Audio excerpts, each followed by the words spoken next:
del país. Y para ello hemos invitado al coronel Vladimir León, que ya nos acompaña. Coronel, un gusto saludarle. Gracias. Gracias por estar con nosotros aquí en Radiovisión Manaví. Como siempre, un gusto estar con ustedes, que es parte de mi casa y mi familia, y sobre todo por compartir con los oyentes la experiencia y las noticias que van saliendo y cómo benefician a la ciudadanía. Coronel, este tema ha generado preocupación, atención en la ciudadanía, dispersa muchos comentarios, están siendo criticados la Policía Nacional porque van a las calles. ¿Cómo combatir esto? Pero sobre todo, ¿cómo debe entenderse? ¿Qué implica esto para la Policía Nacional? Mira, haciendo una retrospección de no mucho más allá de 2 décadas, la policía tiene el control total del tránsito. Y hablo de control total tanto en la parte administrativa como en la parte operativa. ¿Qué quiere decir en la parte administrativa? Antes de que el Ministerio del Interior acoja la autonomía jurídica de la policía generaba sus propios recursos para su propio mantenimiento, de compra de logística, de compra de equipos y sobre todo de abastecimiento en lo que es la parte del tránsito. Pero cuando ya pasó a depender del Ministerio del Interior como ente jurídico, pues todos esos rubros se fueron ya al gobierno, al ministerio. Pero más allá de eso, existe ya la desvinculación con el COTAC, la ley del COTAC, que desvincula a la policía del servicio de tránsito y otorga, en este caso a los municipios, la autonomía para que creen su propia policía de tránsito, partiendo por ahí. Y las estatales cubriría la Comisión de Tránsito del Ecuador. Entonces, y en ciertos municipios donde no existía la autonomía económica para sostener a los funcionarios de tránsito, pues se posicionaba todavía la policía. ¿Qué te quiero decir con esto en resumen? Que en un país de 17, 18 millones de habitantes teníamos 3 policías de tránsito. La Policía Nacional en ciertos cantones, la Comisión de Tránsito del Ecuador en las estatales y después los agentes de tránsito municipales.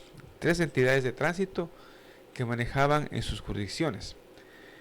Esto en el desarrollo del tiempo se ha visto en problemas tanto operativos como administrativos. Sin desmerecer que en toda institución de estatal y privada existen los nichos de corrupción, pero tenemos 3 instituciones que controlaban el tránsito. Y ahí que también la parte administrativa la acoge la Agencia Nacional de Tránsito y es este ente el que regula la emisión de licencias, permisos, regulación de transporte terrestre, pesado, liviano, frecuencias de rutas. Entonces, todas esas competencias ya pasan a un ente estatal fuera de la policía. Y también existe un problema, porque no lo digo yo, lo dicen las noticias de mucho tiempo atrás, problemas en los municipios en la parte de tránsito, problemas en las matriculaciones de vehículos, problemas en la clonación de vehículos, problema en la adulteración de motores, problema en el robo de placas, problema en el cambio inadecuado y transferencia de dominio de los propietarios, tantas cosas que reúnen, tantas variables. Entonces yo me supongo que el ministerio que está ahora a cargo y me emitió el decreto que la policía se haga cargo del tránsito en las vías estatales, sobre todo en 25 ejes, debía haber reunido toda esta temática, porque no es una decisión de la noche a la mañana emitir un decreto de esta magnitud, sino que debe haber tenido estas aristas para ir tomando decisiones ya que apoyan a la ciudadana, porque ese es otro punto, no es solo el tránsito. Y ahí viene la otra parte que te quería complementar. Cuando la Policía Nacional tenía el control del tránsito, si bien es cierto, controlaba el tránsito, que era su misión fundamental en esta área, pero apoyaba la seguridad. ¿Por qué apoyaba la seguridad? Porque había una sola institución que manejaba la información. Y al tener una sola institución que maneja la información, la viabilidad de conseguir datos, estadísticas, nombres, lo que necesites era más fiable y más viable inmediatamente a través de nuestros sistemas de comunicación. Entonces, al romperse ese esquema, quedó como que en indefensión no la policía, sino la ciudadanía. Porque tantas cosas que pasan en los carreteros y que están pasando y que a veces no conocemos, pues obedecen a esto, que no hay un control directo de un ente, en este caso de un ente que haga este servicio como es la Policía Nacional. Es decir, que al momento de hacer la triangulación de información entre el 911, la policía y la STS perdía muchísimo tiempo para saber qué era lo que había sucedido o para que la policía acuda al lugar. Porque recordemos que las competencias estaban claras. La Comisión de Tránsito solo se encargaba de controlar el tránsito vehicular. Pero, por ejemplo, si es un tema de extorsión, si es un tema de robo, si es un tema de persecución, ahí es donde debe actuar la policía y mientras la policía llegaba se perdía tiempo. Exacto, y viceversa. A veces la policía hacía detenciones a los vehículos y al revisar, porque la policía tenía la potestad solo de revisar la cédula, y solo se veía si es que tiene antecedentes o no tiene antecedentes, pero no hacer una requisa, hacer algo un poco más profundo, sino que la conciencia también del ciudadano era, bueno, si vas a multar, multa, porque tú no eres de tránsito. Entonces tocaba esperar que venga una persona de tránsito y viceversa. Cuando los de tránsito encontraban un problema de dudosa procedencia, algo que esté latente, algún delito en cometimiento, llamaban a la policía. O sea, era una ambigüedad de que no sabían cómo operar, sea tránsito o sea policía. Y eso, ¿quién sale beneficiado? Los delincuentes, porque sabían que ahí tienen una arteria por donde está sangrando las unidades de control, entonces por ahí metían el virus. Entonces, ¿qué quiero decir con esto? Que un solo ente de control es el que nos favorece para la seguridad ciudadana. Coronel, y ahí viene también la pregunta, ¿esto no sobrecarga a la Policía Nacional? Y esto porque estamos pasando por una ola de violencia que en vez de verla disminuir, la vemos que está en aumento y que siguen ingresando a cantones, se siguen en aumento. Solamente ayer en Puerto Viejo se suscitaron varios, más de 5, y esto genera preocupación. Entonces decimos, como ciudadanos, ¿qué pasa con la policía? ¿No estarán distribuidos porque hace falta más personal para la Policía Nacional y reforzar cada una de estas aristas? ¿Y cómo va a precautelar las acciones de inseguridad que se está viviendo? Porque ya no solo son hechos violentos, sicariatos, sino también ya se están viendo robos a mano armada, sacapintas y más. No necesariamente, porque las mismas funciones que hacían en la policía preventiva, en la inteligencia, en investigación, van a hacerlo simplemente se cambia de territorio, geográficamente cambian. Y mejor es un apoyo, porque la delincuencia cuando comete un delito o un hecho delictivo, lo que busca es salir, escapar del lugar. Y si sabe que la policía tiene un control en las ciudades, en la zona urbana, pues trata de buscar las vías para alejarse y ponerse a buen recaudo hasta que todo se apacigüe y que no haya problemas. Entonces, esto es un evento que los policías, los 2.300 policías que van a salir a controlar las vías, van a hacer un refuerzo para lo que pasa en las zonas urbanas. Entonces, no quiere decir que con esto se va a disminuir la operatividad. Yo pienso que mejor se va a aumentar la operatividad, porque todo delincuente, toda rata quiere huir a su madriguera.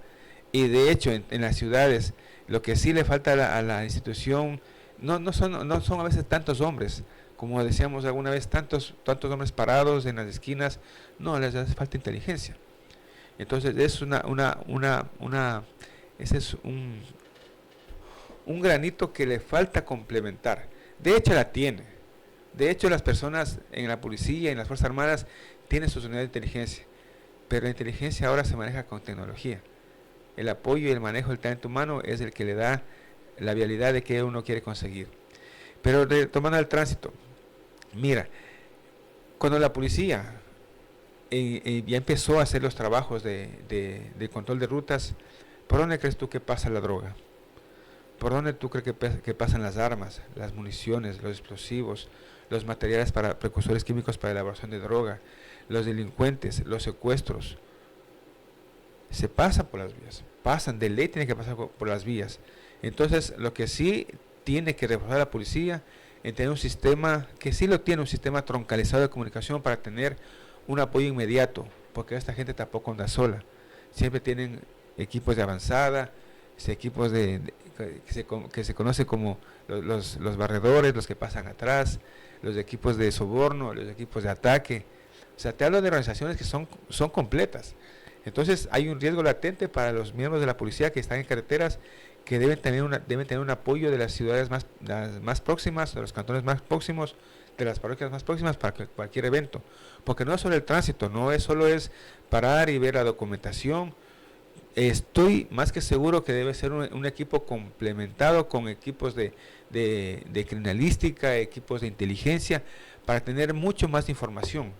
¿Cuántos vehículos crees que no están rodando en las vías del país que no hayan sido clonados, robados o alterados del motor o con otros dueños? Existen una cantidad. Entonces eso se va a poder ver en el transcurso de lo que van a empezar a trabajar. Y la policía sí está preparada ya en sitio. Por ejemplo, veíamos que los de tránsito hablaban de las leyes, de que usted tiene las llantas así, que de la luz así. La policía sí está, porque son más de 11 años que no estaban en las calles y que esto sí era parte de las cosas que tenía la Policía Nacional para trabajar y para cumplir. Y justamente en la década que pasaron muchísimas cosas, dejó de tener la potestad en las vías, se le delega a la Comisión de Tránsito y vienen otros mecanismos legales. Estos mecanismos legales van a seguirse utilizando por parte de la policía, van a seguir generando sanciones por las llantas, por las luces. Como te dije, o sea, hay una preparación, para tomar una decisión de estas, tiene que haber una preparación técnica y también cognitiva. Es una preparación en las nuevas leyes, las reformas, para que tengan un conocimiento amplio de lo que va a hacer en las carreteras. Pero básicamente la policía va a estar en el control, pero también con el apoyo de la Comisión de Tránsito. O sea, no es que la Comisión de Tránsito se le desplaza y que no van a tener función, también van a estar en las vías. También va a ser un apoyo para el momento dado de que la policía necesite algo de sostenimiento en la parte ya de procedimental. Pero sí son complementarios, pero la fuerza y en este caso la situación de control va a tener la policía. Ya, esto es importante aclarar porque muchas personas a nivel digital, créame, coronel, que ha generado una ola de información donde cuestionan, no lo toman de buena manera y entiendo que ya lleva ese sesgo político del por qué no debería salir la policía. ¿Por qué crees tú que no debería salir la policía? Solo una pregunta, ¿a quién le preocuparía? Ajá, a quienes están al que delinque, al que tiene problemas con la autoridad, al que sabe que anda chueco, a esa persona le molesta que hagan un control, como a todos nos molesta que a veces nos hagan un control, pero decimos, bueno, está bien, si es por una seguridad, hágalo. Pero hay gente que sí le molesta porque pierde transferencia de narcóticos a nivel de carreteras, pierde transferencia de armas, pierde transferencia de personas requeridas por la ley. Entonces esa gente sí le va a molestar, porque va a tener un ente de control que posiblemente lleguen a eventos que sean, no esperemos que no sea así, pero enfrentamientos, porque esto es así. Ya, coronel, y al hablar de enfrentamientos, me traslada a lo que estamos viviendo como país. El tema de la muerte de los 11 militares ha generado mucho miedo en la ciudadanía, mucha zozobra. Incluso varios expertos a nivel nacional explicaban de que ahora los grupos de delincuencia organizadas con esto que ocurrió prácticamente le han dado o le han demostrado un paso de guerra a las fuerzas militares, al bloque de seguridad. ¿Cómo podría entenderse ya desde el ámbito de seguridad lo que estamos pasando, más allá de que sea algo que ya lo hemos conversado, porque la preocupación está ahí? Es un hecho realmente lamentable, y lamentable porque aparte de personas informadas, eran hijos, eran padres, eran hermanos, o sea, son nuestro tejido, los uniformados son el reflejo de nuestra sociedad. Así como hay personas buenas, hay malas. En este caso, 11 personas que iban a hacer un trabajo para mitigar la minería ilegal, que quizás no hay semáforos, no hay internet, no hay vías, no hay restaurantes, pero los grupos organizados ocupan estos sitios, y ocupan porque ahí está una riqueza que está siendo explotada ilegalmente. Entonces, al verse sometidos por la fuerza del estatal a través de nuestras fuerzas militares, claro, es obvio, se sienten como las carreteras, se sienten controlados, y la reacción fue irracional. Algo que dijo uno de los jefes es que no descartan que haya sido una filtración de información. ¿Cómo entendemos esto? Mira, una de las hipótesis, yo no aseguro porque no tengo evidencia, pero sí la experiencia me da en un sitio que es inhóspito para empezar. Es inhóspito, por eso se llega a través de operaciones helitransportadas en helicóptero. No es que llegas caminando, ni llegas en un vehículo 4x4, ni llegas con toda la tecnología y carreteras de tercero, segundo y primer orden, no. Llegas en operaciones helitransportadas, que son sitios específicos donde va a hacer tu patrullaje. Antes de eso, las Fuerzas Armadas tienen equipos profesionales que hacen reconocimiento de las áreas para poder operar. No es que ellos se bajan solitos y ¿por qué no revisaron? No. Tienen equipos de reconocimiento que debieron haber hecho un barrido de todo el terreno donde van ellos a operar. Y ahí entra también la inteligencia. La pregunta es, pues esa hipótesis tiene bastante peso, pero hay que ir llenando esos vacíos para poder concretar la hipótesis. ¿Cómo pensar que apenas el helicóptero les deja a estos 11 uniformados, apenas les deja y se eleva, son recibidos a bala? Eso no es normal. A mí, y te digo esto porque yo tengo familia militar y he conversado esta semana con ellos, no es normal, porque sí, están caminando y escuchan y hay un ruido y un cruce de balas a distancia, sí, porque está en una zona inhóspita, pero que se bajen, el helicóptero se aleja para que no tenga reacción de fuego, y inmediatamente son aniquilados los 11. Uno sobrevive. Entonces, esa hipótesis tiene peso, porque en estas áreas inhóspitas no se trabaja a la vuelta de la esquina de la tienda, que en la calle 112, no, aquí se trabaja con coordenadas, y esas coordenadas debieron haber sido... Los estaban esperando. Les estaban esperando. Entonces, ahora, se habla de una persona implicada dentro de esto, de que también falleció, y hablan de que es un líder de guerrilla. Es decir, que ya estamos teniendo también la influencia de equipos de delincuencia extranjeros. Hemos tenido ese tipo de influencia. Te lo pongo así. Esas organizaciones internacionales, y esta que es internacional porque es de Colombia, no tiene, digamos, la potestad para ellos de ordenar en nuestro territorio. Tiene sí el poder económico y la dirección estratégica de cómo delinquir, pero tiene que apoyarse en brazos armados que sí son del territorio, como lo hacen con los choneros, como lo hacen con los lobos. Son brazos, son músculos armados que dan protección a estas organizaciones internacionales para proteger o delinquir a través de esta parte organizada y sacar su provecho de la delincuencia. Entonces, este líder de este frente estaba en nuestro territorio, tenía relación con lo que ya se está sacando a viva voz, que era de la organización Los Lobos. Entonces, este es el brazo armado en Ecuador y tiene la hegemonía en el sector.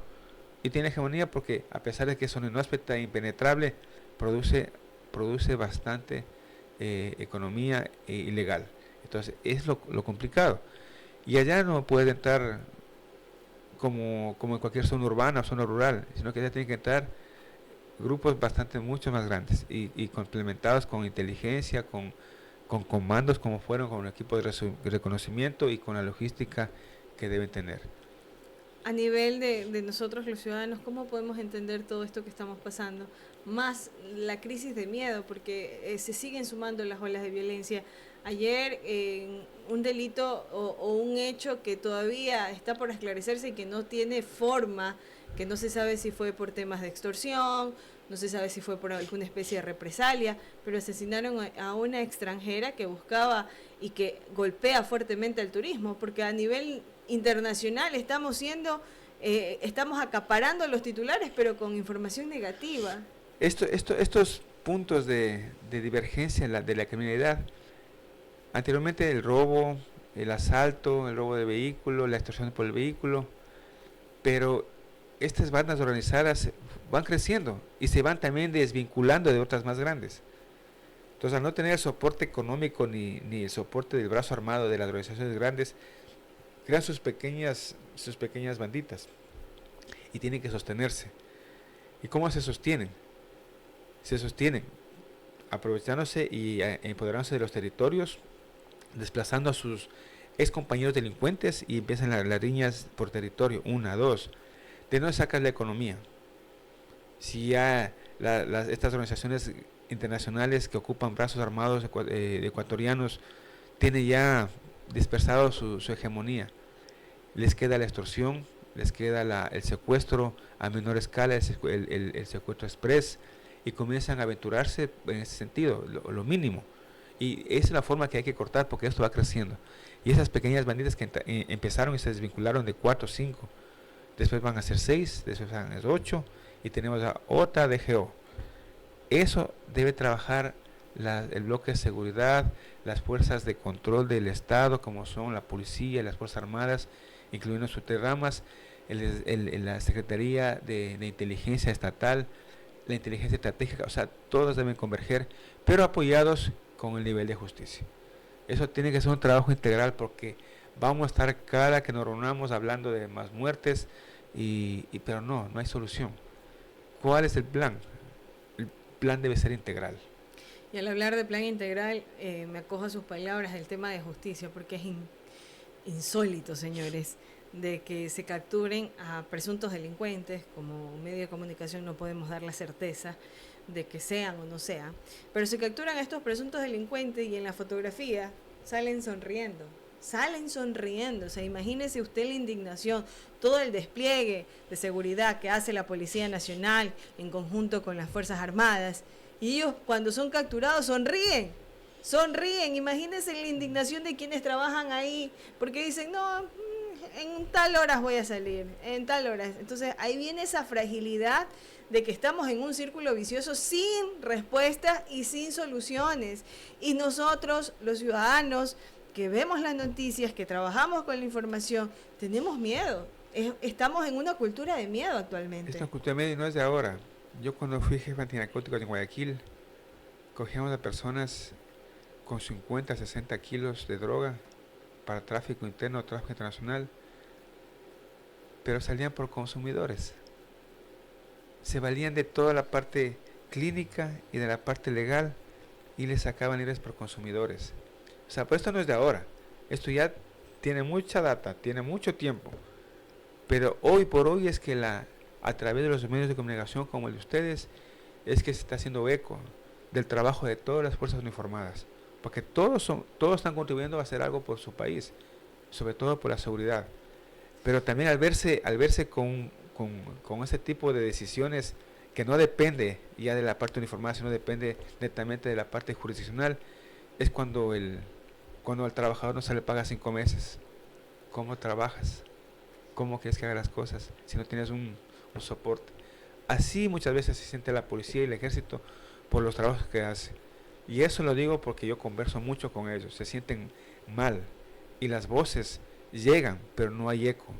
Y no hay eco y peor respuesta. Coronel, y también el tema de la Constitución. Esta Constitución, la última, la del 2008, es una Constitución que garantiza los derechos a las personas que están en cosas ilícitas. Y a muchos juristas, muchos analistas constitucionales lo han dicho.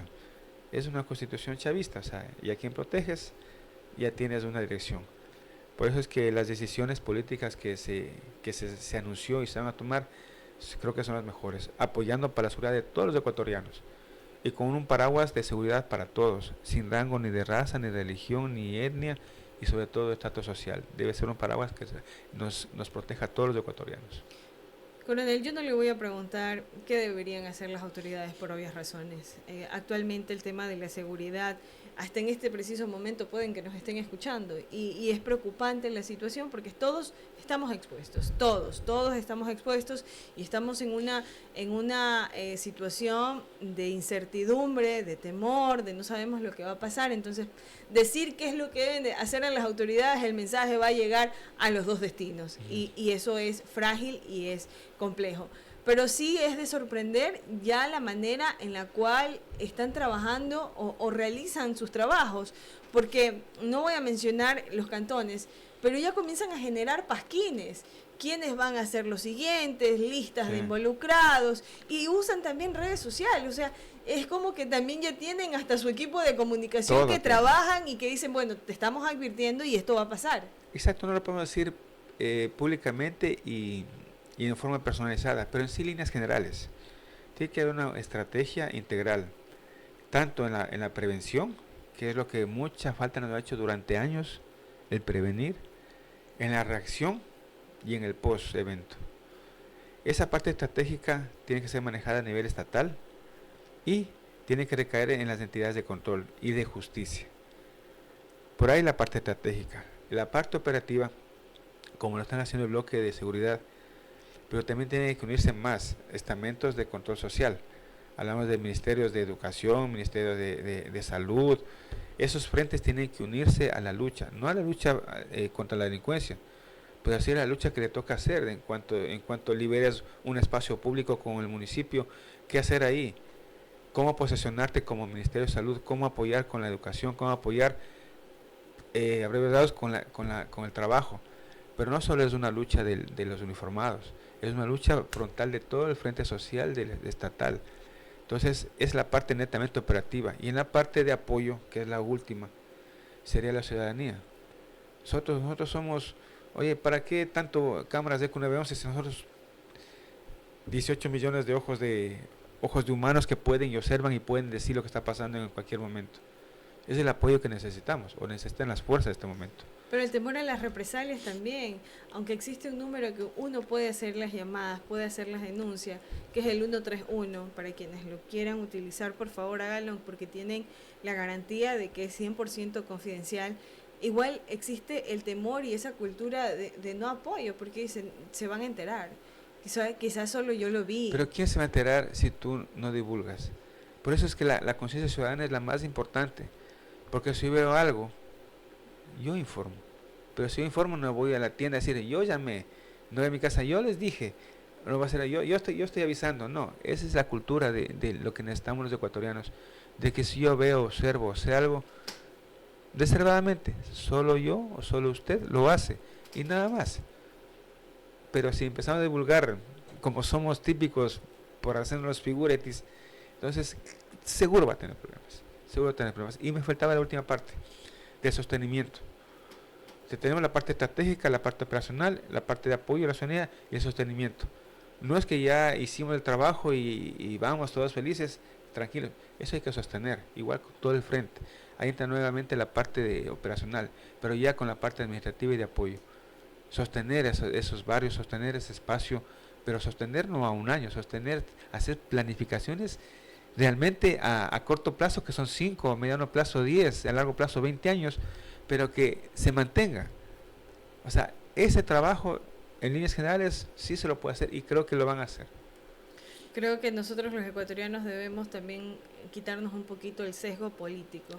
Cuando las Fuerzas Armadas, la Policía Nacional comienza a actuar y comienza a combatir con mano dura, con firmeza, saltamos y comenzamos a decir, pobrecito, ¿por qué hacen esto? No debería ser así. Hay personas que no tienen ningún tipo de conciencia al momento de que a usted le señala con una arma. Ahí donde queda el pobrecito. Y eso también lo decían incluso los coroneles. ¿Dónde están los señores de derechos humanos ahora con la muerte de los 11 militares? No aparece. Ahí recuerdo las palabras de Bukele, cuando decía, los delincuentes del momento, las personas en general, en el momento que cometen un delito contra otro ser humano, automáticamente por ley moral y ética pierden sus derechos humanos. No hace falta que te vengan a decir que hay unos derechos, pierdes. O sea, no hay derechos humanos, porque ya hizo algo irracional que va en contra de los derechos humanos. Coronel, ya para finalizar, me acojo a su recomendación. Ustedes que nos están escuchando en casa o que nos ven a través de las diferentes plataformas digitales, por favor, comenten, informen, utilicen la línea 131. Es importante que la ciudadanía, ya es algo de que se les escapa de las manos a las autoridades y a los uniformados, ya es algo que nosotros también necesitamos poner nuestro granito de arena para recobrar o recuperar el Ecuador que tanto queremos, ese país donde teníamos turistas y se enamoraban de nuestras playas, de nuestra gente, de nuestra comida.